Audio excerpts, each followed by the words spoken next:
What's going on, guys? Nathan Lombardo here with Lambo Media, joined by yet another special guest, Yency Almonte. He's a pitcher for the Colorado Rockies. Thank you for joining, Yency. How you doing? Doing good, man. Thank you for having me. Of course.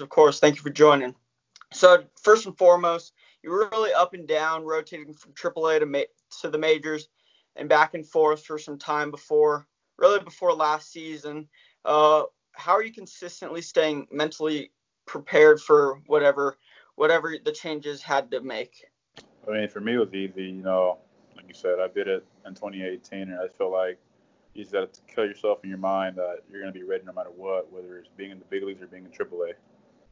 Right. So you grew up in Florida. You were drafted by the Angels, traded to the White Sox, and then you were traded to the Rockies, where you're at right now. So how is that transition like, and how is that experience? I mean, being traded the first time took you by surprise, especially for me. I didn't think I would get traded ever, and then just got that first experience, and then get a phone call 8 months later once I got traded to the White Sox and I'm getting traded again. I thought it was a joke, and for me, it's just like pretty much just stay ready. You never know who's looking out. Yeah, I could definitely seeing that be a mental problem, because that's tough to transition from team to team that quickly.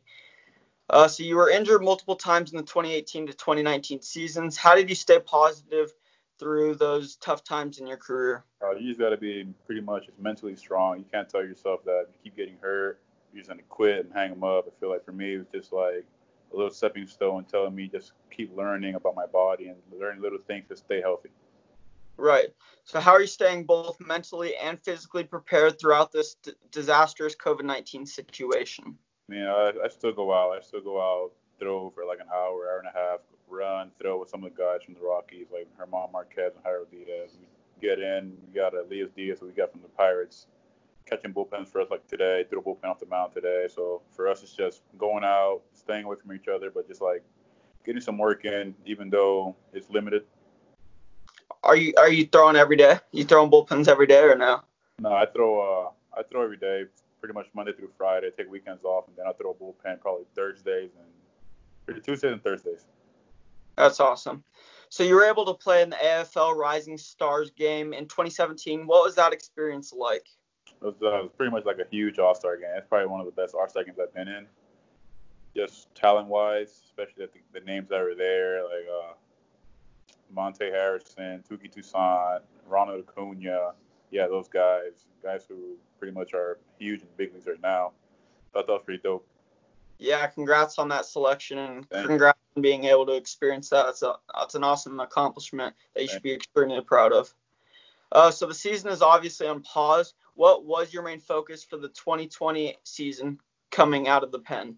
For me, just coming out of the pen, I had no options this year. So for me, it was either make the team or not. And I just wanted to come out and pretty much do what I did my first year when I got called up for that short amount of time in 2018, and just keep a sub 2.5 ERA and just attack the zone, just limit walks. Right.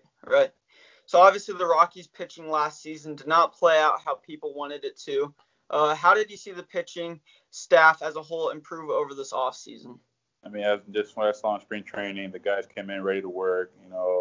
Anyone could have a rough year, and then for us, fortunately, it was last year. But I feel like the way I saw everyone come in, Markey, Freeland, Gray, the guys who came in, Wade Davis, coming out this year in spring training, throwing their bullpens, they're locked in. I thought this was going to be a really good year.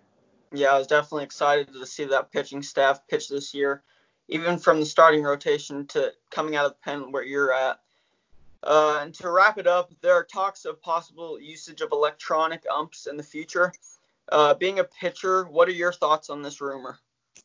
I don't know. I've heard about it. I don't think I like it, just because I feel like it's just trying to change the game too much now. I feel like you just need to leave it the way it is. Let the umpire make his call. Sometimes it's good, sometimes it's bad. But I feel like that's just the way the game is, the way we grew up playing the game. Yeah, I can definitely agree with that. And I even told Willie Estrada of the Phillies this. It also eliminates the requirement of catchers having to have good hands and being able to frame behind the dish. Exactly. I feel like you got guys like Yadier Molina who's a legend at stealing strikes. So I feel like that's just his game. Just gonna take that away. Right. So that wraps up all my questions. I thank you for joining. Stay safe and healthy through this COVID-19 stuff, and thank you. No, thank you for having me, Nate. For sure.